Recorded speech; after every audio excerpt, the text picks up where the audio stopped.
खबर उत्तर प्रदेश पंचायत चुनावों के टलने और इसके असर पर है। उत्तर प्रदेश में पंचायत चुनाव टलने की खबर ने गांव की सरकार बनाने का सपना देख रहे दावेदारों का गणित पूरी तरह से बिगाड़ दिया है।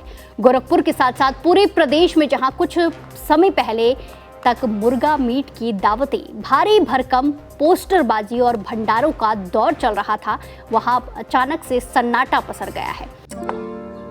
चेकमेट। चिंटू जी, आप घोड़े भी अच्छे दौड़ाते हो। To good. थर्मोकूल कूलर, सिर्फ ठंडी हवा बाहर नहीं आएगी, आपका बड़प्पन भी बाहर आएगा। थर्मोकूल, इंडिया का नया अंदाज।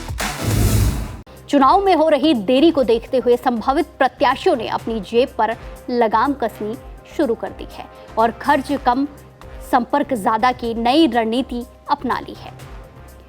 बड़हलगंज और पिपरौली जैसे ब्लॉकों में जहां प्रत्याशी दूल्हे की गाड़ी से लेकर बैंड बाजे तक का खर्च उठा रहे थे, अब वही दावेदार केवल व्यक्तिगत जनसंपर्क और मतदाताओं के साथ मीठी बातों तक सीमित हो गए हैं।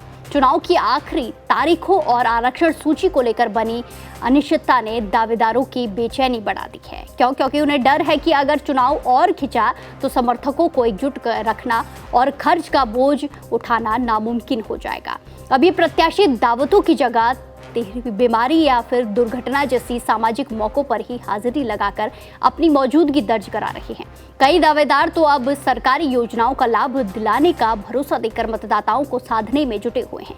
कुल मिलाकर निष्कर्ष यही है कि चुनाव टलने से दावेदारों की चुनावी गणित फेल हो गई है और अब वो वेट एंड वॉच की स्थिति में है, ताकि लंबी खिंचने वाली इस चुनावी जंग में उनकी आर्थिक कमर ना टूटे। कुल मिलाकर देखा जाए तो पंचायत चुनाव टलने का सबसे बड़ा असर उन ग्रामीण नेताओं की जेब पर पड़ रहा है जो अपनी जीत सुनिश्चित करने के लिए पानी की तरह पैसा बहा रहे थे।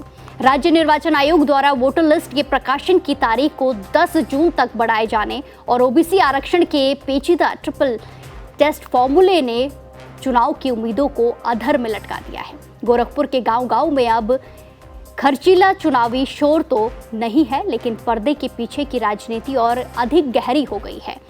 दावेदार अच्छी तरह जानते हैं कि अगर उन्होंने अभी से भारी खर्च जारी रखा तो चुनाव की असल तारीख आने तक वो आर्थिक रूप से पूरी तरह खाली हो सकते हैं।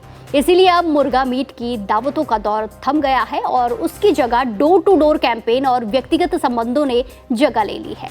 चुनौती सिर्फ खर्च बचाने की नहीं है, बल्कि इस लंबे अंतराल में मतदाताओं का मन बदलने से रोकने और समर्थकों को एकजुट रखना भी एक चुनौती है। अब देखना ये होगा खर्च पर लगी ये लगाम और बदलती हुई ये चाल चुनाव के मैदान में किसे जीत का ताज पहनाएगी और किसके लाखों रुपए के निवेश को मिट्टी में मिलाती नजर आती है।